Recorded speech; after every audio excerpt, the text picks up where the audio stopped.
welcome back to Pay Down Debt Solutions. I'm Jen, and today I want to go over velocity banking and simple interest because simple interest is how velocity banking is able to work so magically. So when we talk about velocity banking, we know that the lines of credit that we use every single day to make velocity banking work are credit cards, they're home equity lines of credit, they are business lines of credit, first lien home equity products. So these are the magical tools that we use that help us to pay our interest and our debts down faster, okay? And so a little bit about me, just wanted to remind you guys all that I am an ex-banker and an ex-branch manager. So I come to you with knowledge of these products, and that's what I want to do is kind of go over simple interest with you today. And then we're going to go over amortization and the mortgage schedule and how the mortgages are calculated and the difference between the two, right? So what makes velocity banking work versus an amortized loan such as a mortgage. Now, we know that velocity banking works hand in hand with simple interest because when we use these lines of credit, they are calculated on an average daily balance, okay? Simple interest on an average daily balance. So simple interest, quite simply, is interest paid only on the original principal and not on the interest accrued, okay? So it's not compounding. So you're not paying interest on top of the interest on top of the interest, okay? So it's not compounding. And while compounding works great for investments, it doesn't work so great when you're talking about, debts that you owe and interest debt that you owe. So the calculation for simple interest is, fairly simple, right? It is calculated this way. You have your P times your R times your N, okay? And those are the numbers that they use that represent.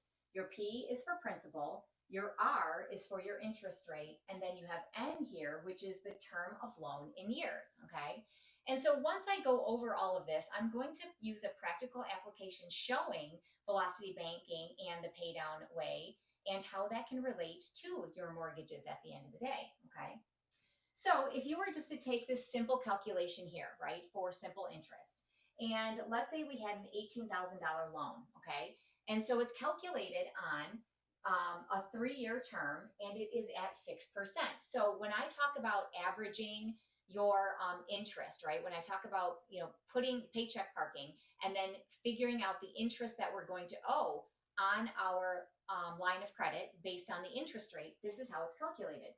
So if this loan here is at a 6% interest rate, it is calculated then by moving that decimal over 2 places, so it's 0.06 times the $18,000, which is the principal amount, times the years, okay? And in this case, it's 3 years. So if this calculation comes out to $3,240, that means we're taking our $18,000 principal, right, plus the $3,240 right here, which equals the $21,240. Okay, so that's all added together, what you would owe, quite simply, using simple interest at the end of the day over a 3-year period of time. All right, and so we know that lines of credit are calculated by simple interest and on an average daily balance. So that means that every day when you're using a line of credit, if it's calculated on an average daily balance, they're taking the balances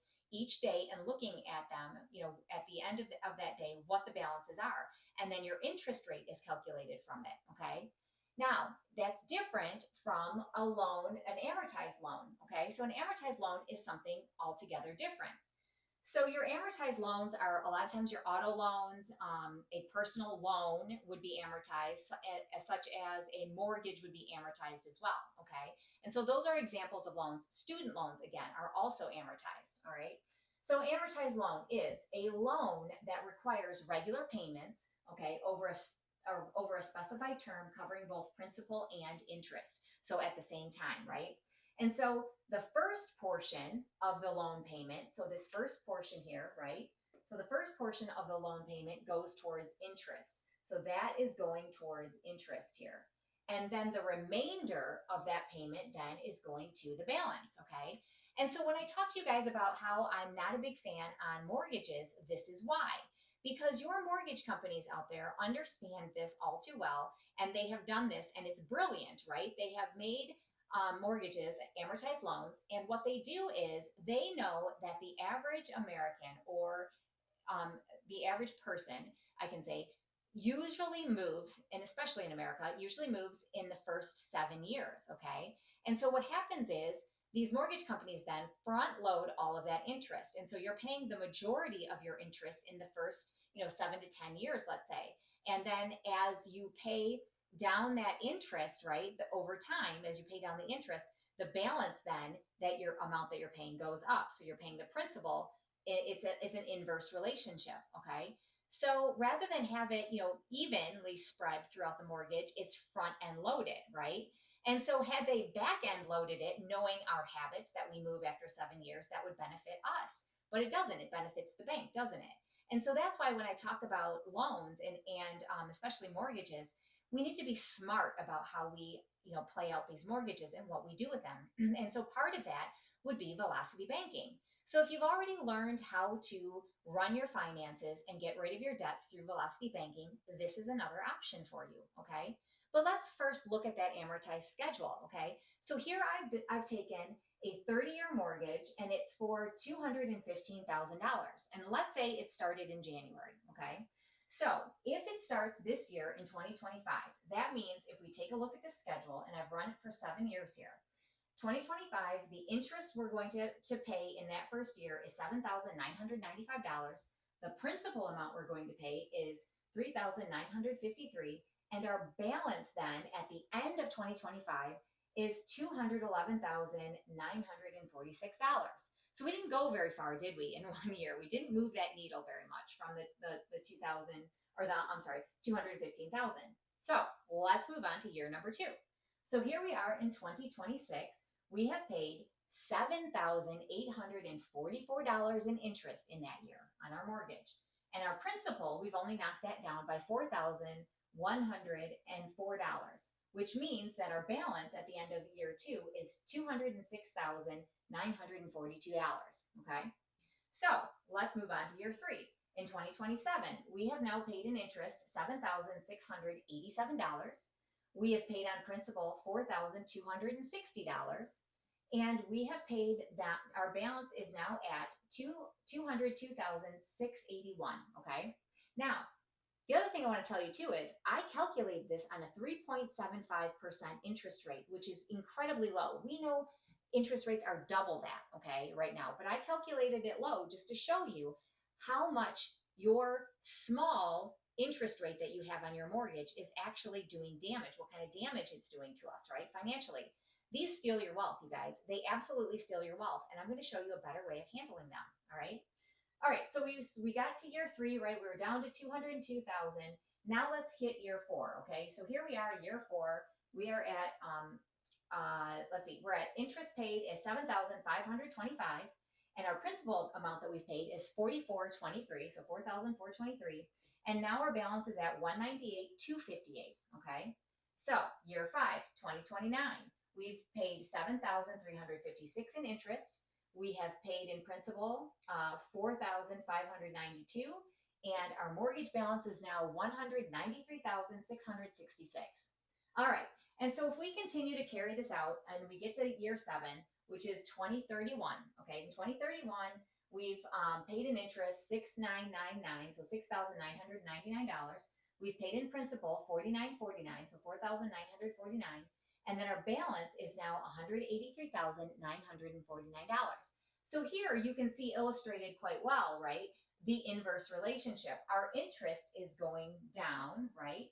And our principal then, the amount is that we pay is going up as it goes down, right? So that is how the amortized mortgages, right, are run.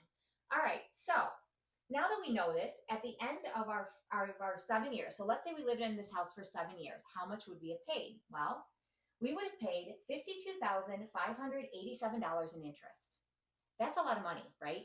And at an interest rate of 3.75. So this is how much we paid in interest. Now, in principal, we paid $31,048. So we've paid just a little over half of what we paid in interest on our balance in that 7 years, all right? So that is what is so heart-wrenching in a lot of ways, right? When you think about our mortgages. Now, we all need and want to buy a house, right? That everybody has that goal, or almost everybody. So the American dream is, right, what, to own your own home, right? Well, we aren't owning our home yet in this case, right? The bank is owning the house, and the bank is being paid interest. So if you want to truly own your home, there's a couple tricks that you can do. You can pay extra on your mortgage every month, right? You could do that. And you would have to then go in and tell your who has your mortgage that you're paying an extra principal payment every single time you do it. Because if you don't, you will go in there and you will pay extra, and they will apply it to your interest. So you got to make sure you specify that. The other thing you could do is take a chunk of money and slap it down to pay that mortgage down and run it the Velocity banking way, right? Because we don't all have just $30,000 sitting around, right? And if we don't, where are we going to get that from? Well, we can get it from a line of credit, right? You could get it from a credit card. You could get it from a home equity line of credit. So those are just two places you could get it from. And if you do that, here are the changes that could be made, right? So let's just take an example here. Let's just take an example straight up of Velocity banking. And let's say we have a credit card that has $30,000 on it, okay? So let me give you an example. Again, just kind of a basic example running through Velocity banking and how that works for you. So if we have a couple or whomever, and their income is $4,000, and let's say their total expenses are $3,500, all right? That leaves them with a cash flow of $500. Not bad, right? They have cash flow. Excellent. We'll take it. Their mortgage then is $900, and their car payment is $350, which means their mortgage and car together are $1,250. Now, let's just pretend that this is a credit card for a minute. Let's say that this is a credit card, and they owe $30,000 on this credit card. And we want to use our Velocity banking strategy to pay this down faster. So how would we do that? This is how. So what we have to do is, because it's a credit card, all right, and we would have to hold out our expenses, and we would have to hold out the $1,250 from both of our expenses and our income, right? Because we know that there are certain payments that cannot be paid through a credit card, and those are other loan payments and your mortgages. So your mortgage, your car payments, your other loan payments, and credit card payments cannot be paid through a credit card. Okay, so we have to hold those out of our income, and we have to also hold those out of our expenses. Because in order to run Velocity banking properly, we know that we are going to put only our chargeable expenses, our chargeable living expenses, on this card. All right, so what that means is, if you had this credit card and it was $30,000, and you then had a $600 a month payment, which is about what it would be, right? So if we were paying 1% plus our interest, okay, and a lot of times that's how they calculate the cards, is 1% plus your interest, you're going to be somewhere around $600. And if we did this and let it go 9 years at a 20% interest rate, we would then be paying over that 9 years $35,039 to take care of this $30,000 credit card. So what do? How do we pay it down faster? We use Velocity banking, don't we? So that means we then have to hold out the $1,250, which are from our expenses and also from our income. Now, the thing and the key element that makes Velocity banking work is paycheck parking. So we are going to park our paycheck right onto that credit card as a payment, okay? So our income then has to go in, minus, though, our expenses that we cannot charge, the non-chargeable expenses, which is the $1,250. So what we do is then we have $3,350, because it's $4,000 minus our expenses here that we can't pay through the credit card. We have to hold that back into our checking and pay those through our checking account. All else then can go right onto that credit card, and it does. So we pay $33.50 on our credit card, and it drops our balance immediately. Remember, average daily balance, simple interest. It drops our balance to $26,650, okay? So now what I have to do is I have to calculate my interest, and I also have to figure out what my expenses are going to be, the chargeable expenses. Because remember, all other chargeable expenses are going to be run through that card. Remember, you're buying gas, you're buying groceries, you're paying your utilities, you're doing all of that anyway, no matter if it's coming out of your checking or out of your credit card. So you may as well put it through a line of credit, such as a credit card, and pay it down faster, right? Get this payment paid faster. So what happens is we take our expenses, right? So our expenses are $3,500. We hold out of that our $1,250. Okay, we subtract that out, but then we get to add back into our income. All right, into our income we get to add the $600, right? So that's where I get the $3,350 from, because it doesn't come back at like magical money, right? So it doesn't come back as magical money, but we do then not have to hold that out of our expenses. So that then, or out of our income. So that then comes back in, okay? So we get to put $600 back in. So that's where we get the $3,350. But it is still part of our expenses and included in our expenses. So we have the $2,250, which are our expenses.